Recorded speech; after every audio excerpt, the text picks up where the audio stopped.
So we're gathered at the table for Thanksgiving dinner. But before my mother ever gets to cut the turkey, my dad and brother cut each other with insults. Ironically, it's my birthday, and my only wish is for peace, like Indians and pilgrims, but like them. One may perish way before they coexist.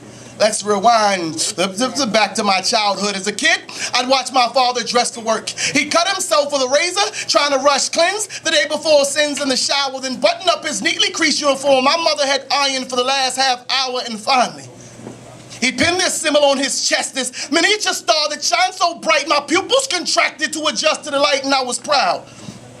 Watching him back out the yard, and what he classified as an unmarked car. And I remember watching shows like Starsky and Hutch, Chips, TJ Hooker, and prayed it never perished by the hands of some pusher, but my prayers were always interrupted by the front door slamming by my older brother, who'd routinely show up right after Dad left, usually him, two friends riding with him, all dressed in leather trenches, bulky gold chains, eyes homicide red behind thick gazelle frames, and he'd hop in the shower just like Dad.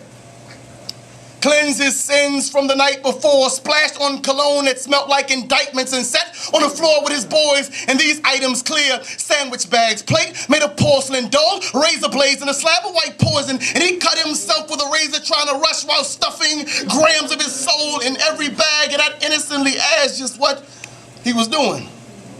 He'd smile, exposing shiny gold teeth so bright my pupils contracted to adjust to the light, placed a chain on my neck with an emblem of Christ. Well, I wondered, is this what Jesus would do? And he broke bread with me, and I instantly knew that this is probably what Judas would do. But 30 silver coins buys a shitload of candy, so my conscience allowed me to pocket same dollars that they were using to crush up and sniff nose candy, and I was proud.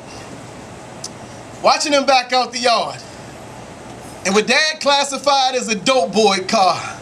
And I remember watching shows like Starsky and Hutch, Chips, TJ Hooker, seeing gung-ho officers slaughter criminals, and pray my sibling never be one of those pushers. Fast forward. It's 20 years later, November 27th, and a dining room table full of tension is the setting, except these days.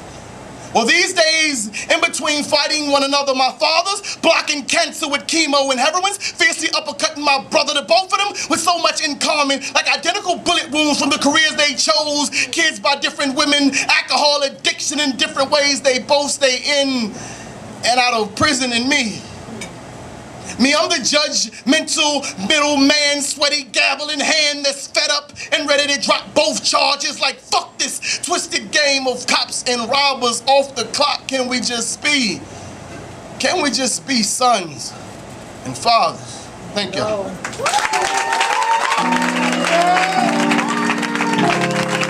Narrator in the house.